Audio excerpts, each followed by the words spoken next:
क्या आप लोगों ने कभी सोचा है स्पेस की आवाज कैसी होती है?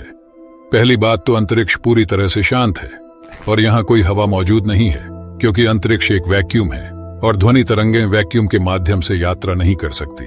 लेकिन फिर भी अंतरिक्ष में मौजूद रेडियो वेव्स द्वारा वस्तुओं की आवाज को सुना जा सकता है और वैज्ञानिकों ने इसी तरह स्पेस से आने वाले रेडियो वेव्स को साउंड वेव्स में कन्वर्ट किया। तो चलिए अंतरिक्ष में मौजूद उन रहस्यमय आवाजों को सुनते हैं।